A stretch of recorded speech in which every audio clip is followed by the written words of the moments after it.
तो ये 5 मूर्ख कौन है? शब्द, स्पर्श, रूप, रस, गंध, ये 5 विषय हैं। इन 5 विषयों के चक्कर में जब ये जीव रूपी स्त्री पड़ जाता है तब ये जीव भी बहुत दुख पाता है, और जो ये 5 विषय रूपी मूर्खों से बच जाता है वो जीव सुखी हो जाता है। इसलिए इन 5 मूर्खों से बचना।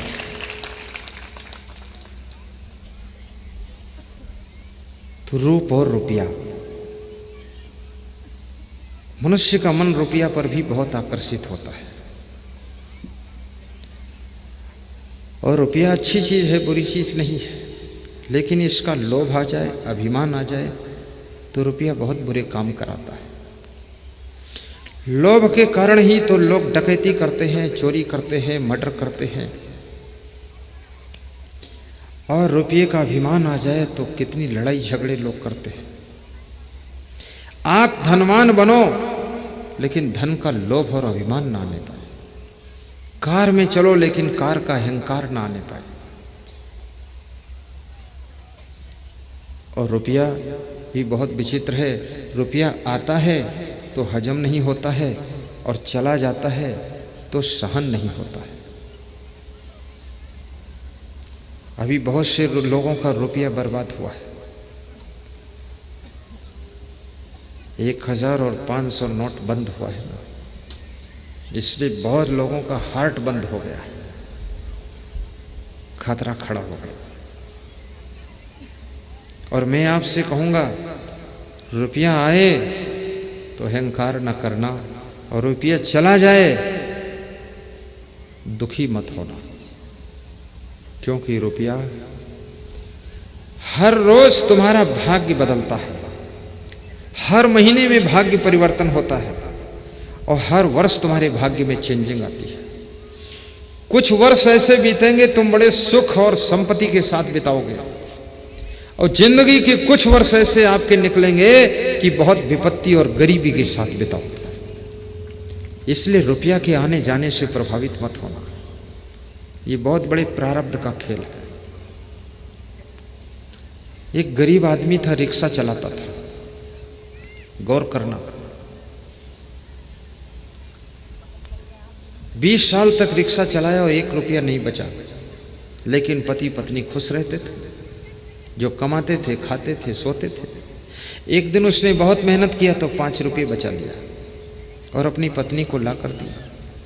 और पत्नी एक ऐसी बैंक है जहाँ रुपया जमा तो आसानी से होता पर निकलता बड़ी परेशानी से। हाँ, ये स्टेट बैंक ऑफ इंडिया है। बिना फार्म भरे रात में भी जमा हो जाता है, पर बहुत फार्म भरोगे तो दिन में भी नहीं निकलेगा। बचत बैंक है। तो पत्नी ने कहा कि 20 साल हो गए 1 रुपया नहीं लाए बचाकर, तब ये 5 रुपया क्या रखना है। जाओ, ये 5 रुपया ले जाओ और एक लॉटरी का टिकट खरीद लो। पति बड़े सरल स्वभाव का था, पत्नी की बात मान लिया और लॉटरी का टिकट खरीद लिया। साप्ताहिक ड्रा की लॉटरी निकली तो 5 लाख रुपए की लॉटरी खुली। पत्नी की बात मानोगे ना तो 5 लाख की लॉटरी खुलेगी। अब कल से मानना शुरू कर देना। लेकिन तुम मानते कहाँ हो, इसलिए तो हर साल 5 लाख का घाटा होता है। प्याज इसीलिए तो फेंकना पड़ा है। ये तो मना कर रही थी इस साल मत बोना, तुम माने नहीं। तो लॉटरी, पत्नी पढ़ी लिखी थी, पति अनपढ़ था। पत्नी ने मन में सोचा कि पति के नाम से लॉटरी निकली है। अगर इतनी बड़ी खुशी पति को पता चलेगी तो पति शायद सह न पाए खुशी को, और खुशी में हार्ट अटैक हो जाए। तो क्या करूं? पत्नी को हमेशा चिंता रहती है कि हमारा पति सुरक्षित रहे। जब तक मेरी जिंदगी है तब तक मेरे पति की जिंदगी रहे, ताकि मैं विधवा न हूं, मेरा सुहाग कायम रहे। और हर आदमी की जिंदगी किसी न किसी के सहारा से चलती है। सहारा बहुत बड़ी चीज है। बूढ़े माँ बाप को अपने बेटे और लाड़ी का सहारा रहता है। छोटे छोटे बच्चों को अपने माँ बाप का सहारा रहता है। एक नारी को अपने पति का सहारा रहता है। एक पति को भी अपनी पत्नी का सहारा रहता है। और सहारा से तुम संसार में जी लेते हो, और सहारा टूट जाए तो तुम मरने के बारे में सोचने लग जाते हो। इसलिए किसी के सहारा भी बन जाना, और किसी का सहारा तुम भी ले लेना। और मानसिक सहारा होता है, जिधर देखता हूँ नजर तुम ही आते, सभी भक्त साथ तेरे गीत गाते। गीतों की माला के रचैया तुम ही हो, जीवन की नैया के खेवैया तुम ही हो। तुम ही राम मेरे कन्हैया तुम ही हो, जीवन की नैया के खेवैया तुम ही हो। बोलिए सद्गुरु भगवान की जय। सीधे बैठ जाओ। उस रिक्शा चालक की पत्नी सोचती है कि मेरे पति 5 लाख रुपए की लॉटरी की खबर सुन करके कहीं इतनी बड़ी खुशी को सह न सके तो उनका हार्ट अटैक हो सकता है, तो क्या करूं? भाइयों और बहनों, सज्जनों, खुशी को हजम करना भी बहुत कठिन होता है। इसके लिए बहुत गहरी समझ चाहिए, और दुख को सहना भी बहुत कठिन होता है। इसके लिए बहुत बड़ा विवेक चाहिए। दुख में आदमी घायल हो जाता है और खुशियों में आदमी पागल हो जाता है। दुनिया का कोई भी दुख तुमको घायल न कर सके, और दुनिया की कोई भी खुशी तुमको पागल न कर सके, तो समझ लो तुमको जीने की कला आ गई है। कितना बड़ा तुमको पद मिल जाए, प्रतिष्ठा मिल जाए, मान सम्मान मिल जाए, लेकिन पागल मत होना, होश में रहना, संभल कर रहना, सावधान रहना। क्योंकि ये मिलने वाली चीजें कब हाथ से खिसक जाएं इनका कोई ठिकाना नहीं है। लेकिन तुम तो रहोगे, अगर तुम संभल कर रहोगे तो पद खिसक जाएगा, लेकिन फिर भी तुम्हारा सम्मान बना रहेगा। पर यदि तुम उसमें पागल हो गए पद पा करके, तो पद के साथ साथ तुम्हारी खुशियां भी खिसक जाएंगी और तुम बहुत दुखी हो जाओगे।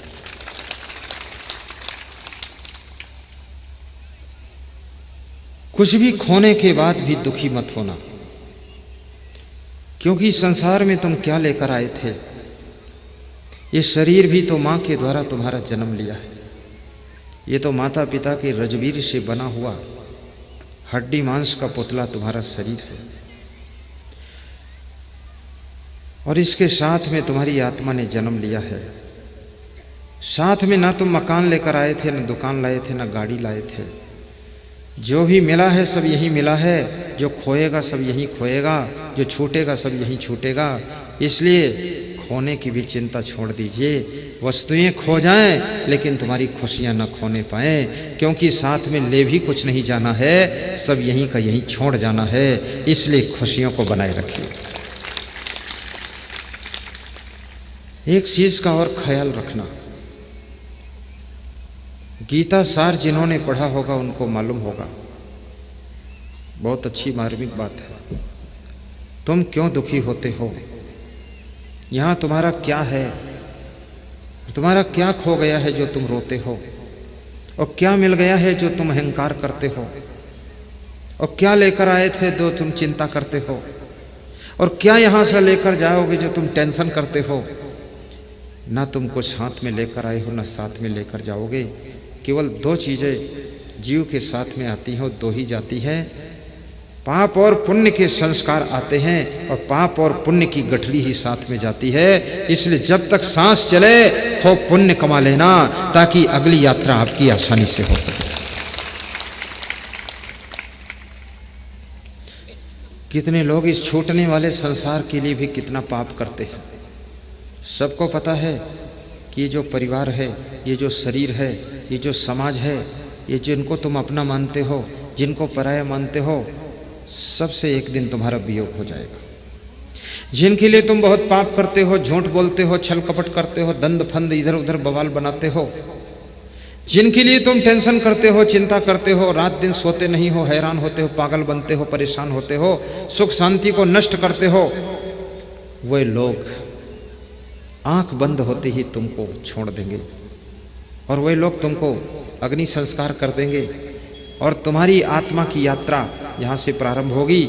आगे तुम्हारे पाप और पुण्य तुमको अगला जन्म दिलाएंगे। इसलिए जिनके लिए तुमने पाप किया है ना, वे भी अगले जन्म को तुम्हारे सुधार नहीं पाएंगे। मैं इसलिए कहूँगा कि पाप मत करो, पुण्य कर्म करके जिंदगी जियो और पुण्य कर्मों से अपने परिवार को पालो, ताकि अगला जन्म तुम्हारा सही सलामत हो सके और आगे आत्मा को शांति मिल सके।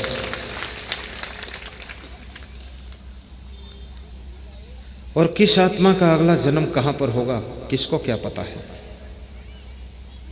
अभी सुतली गांव में तुम पैदा हुई हो, फिर दत्तोत्तर गांव में पैदा हो जाओगे, धम्मानी में, सोनवानी में पैदा हो जाओगे, देवास में जाकर तुम्हारा जन्म हो जाएगा।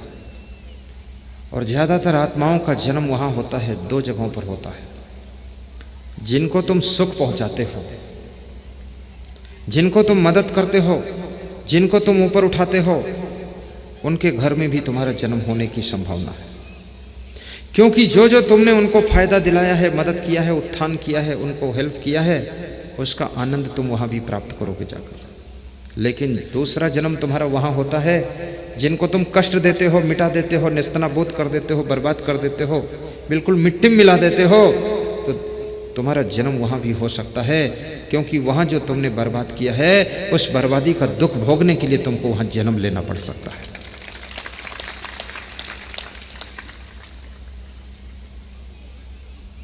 साहिब बंदगी, वो स्त्री सोच रही है और उसके गांव में एक मंदिर है, जैसे आपके गांव में देवनारायण मंदिर है। कई गांव राम शिवरी से कहते हैं, शिवरी संसार के नर नारियों को मेरे समान समझना। यदि महान संत मिल जाएं तो उनको मुझसे बड़ा समझना और उनको प्रणाम करना। तेरे प्रणाम करने का भी परिणाम आएगा।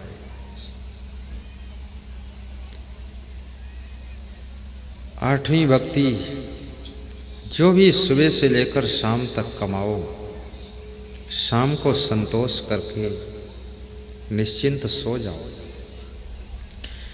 जिसके पास में संतोष नहीं है, उसको नींद भी नहीं आती है।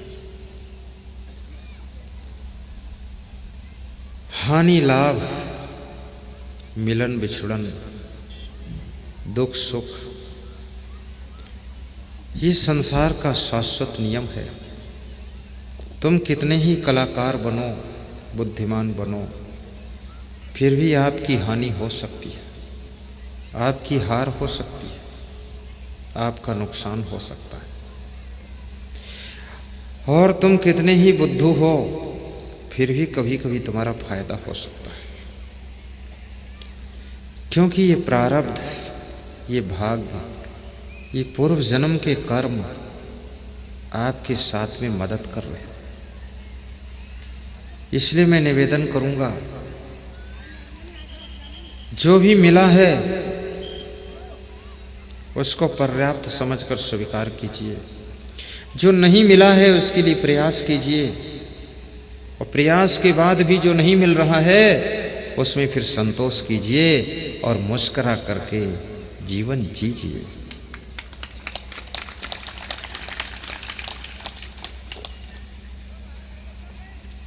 हाय हाय की जिंदगी मत जियो।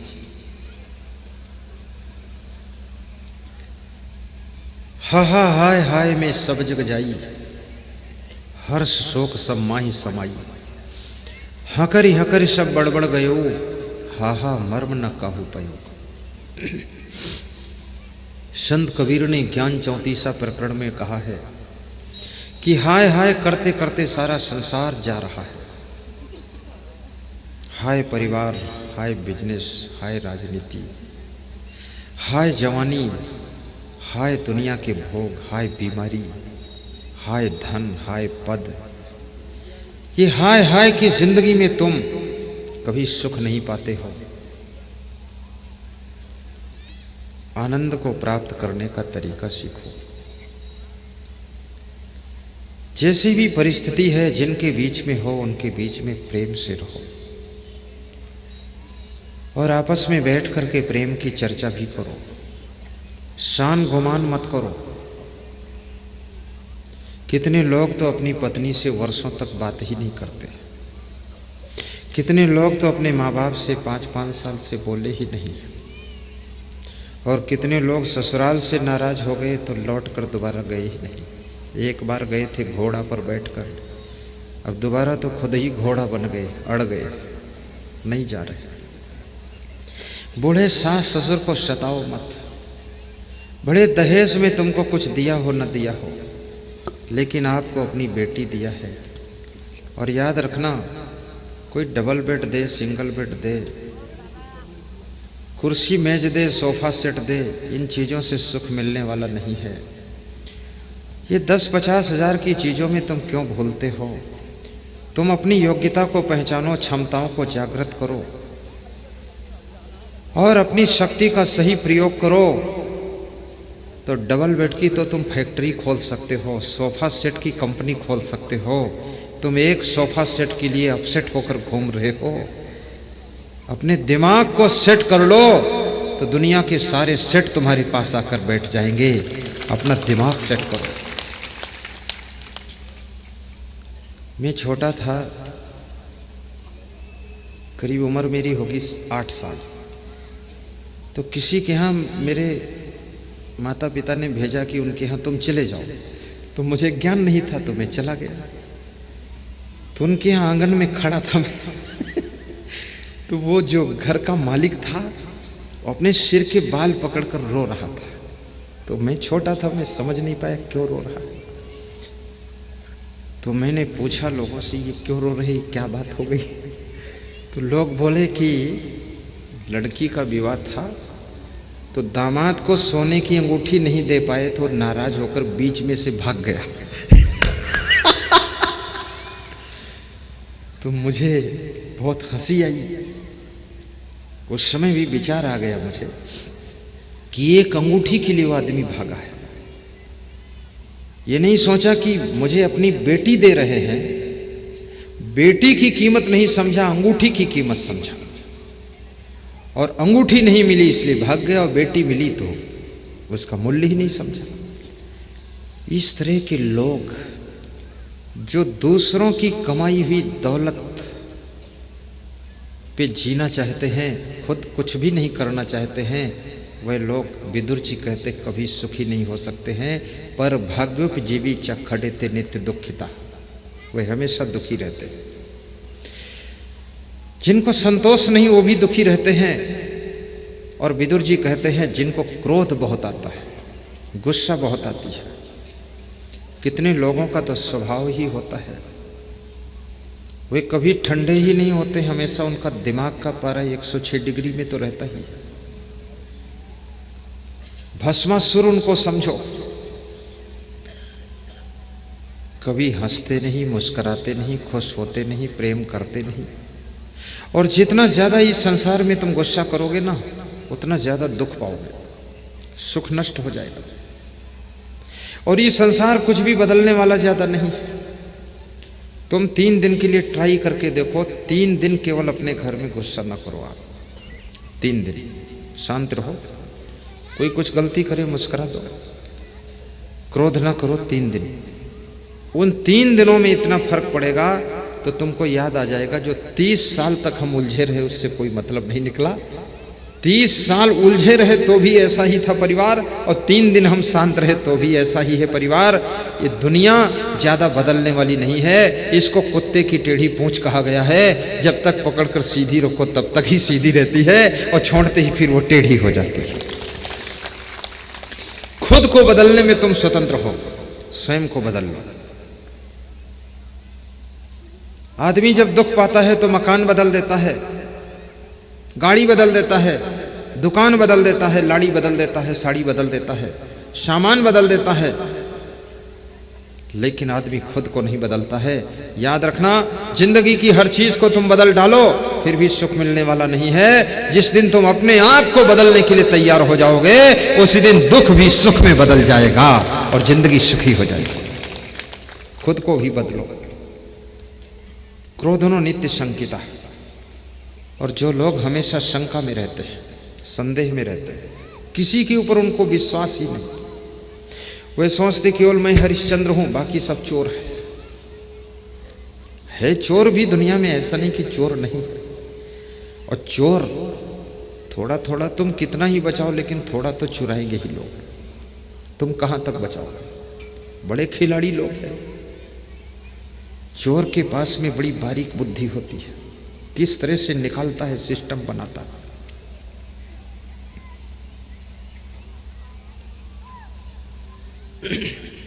कहां से कहां सेटिंग करता है। एक आदमी 2 ट्रालियों में गेहूं धान की बोरियां लिए जा रहा था, तो पीछे से 5 बोरी चोरों ने उतार लिया। बड़ी अच्छी कथा है। तो उसका नौकर बैठा है और देख रहा उतार रहे हैं, और नौकर आवाज कर रहा, लेकिन गाड़ी मालिक चला रहा और सुन नहीं रहा। 2 ट्राली लंबी दूरी हो गई, ट्रैक्टर की आवाज में सुना नहीं। देखिए खिलाड़ी कितना है वाला। 5 बोरी उतर गई, 5 कुंटल गेहूं उतर गया। अब ये नौकर जानता है कि उतर गया, मालिक नहीं जानता कि उतरा है, और चोर जानते उतर गया, मैं ले गया। अब जब बेचने के लिए पहुंचे आड़ती के यहां, तो आड़ती के यहां बहुत सारे गेहूं के बोरे लगे हुए थे।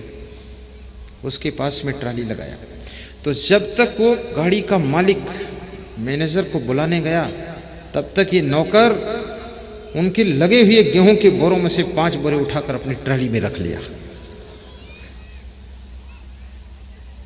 अब मालिक को भी पता नहीं है चोरी किसकी हुई है, कहां से हुई है। मैनेजर आता है, तौल करा देता है, गेहूं ले लेता है, और 5 बोरी उसी का गेहूं ट्राली में पहुंच गया।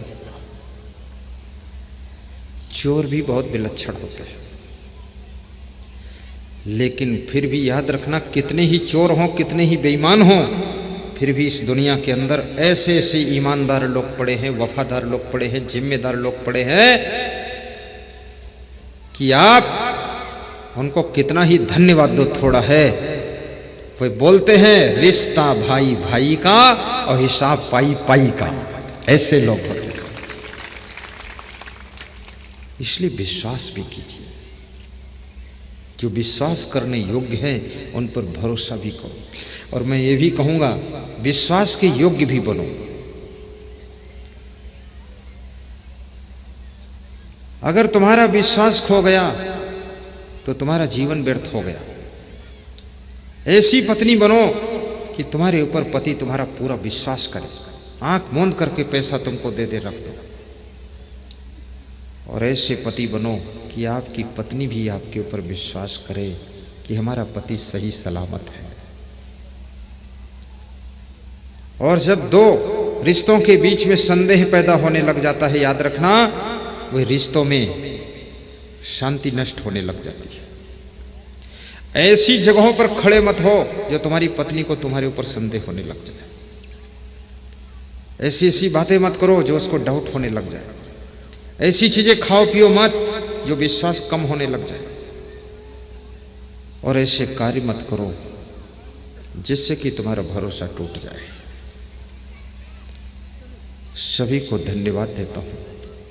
रिक्शा चालक की पत्नी मन में सोचती है कि मेरे पति के नाम से 5 लाख की लॉटरी खुली है, इतनी बड़ी खुशी इनको हजम हो ना हो। इतनी बड़ी खुशी सुन करके कहीं हार्ट अटैक ना हो जाए। उसके गांव में एक मंदिर है, मंदिर में पत्नी जाती है, पुजारी से मिलती है और कहती है, पुजारी मेरे पति के नाम से 5 लाख की लॉटरी खुली है, क्या आप इतनी बड़ी खुशी हजम करा सकते? तो पुजारी ने कहा, मेरा तो यही धंधा ही है, तुम ले आओ उनको। तो स्त्री अपने पति को लेकर के मंदिर जाती है और कहती है, चलो भगवान के पैर छुओ, हो सकता वहीं से कुछ गरीबी दूर हो जाए, रिक्शा चलाते जिंदगी गुजर गई।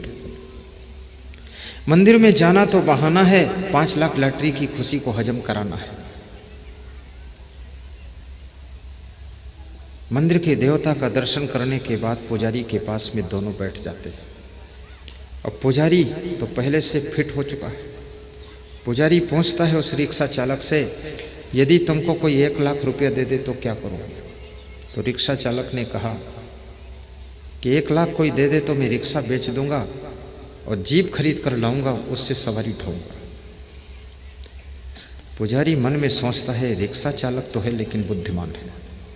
कभी कभी बुद्धिमान लोग भी गरीबी झेलते हैं, धक्का खाते हैं, सेटिंग से नहीं जमा पाते हैं कार्य को तो धक्का खा जाते हैं। पुजारी ने कहा कि अगर कोई 2 लाख रुपए तुमको दे दे तो क्या करोगे?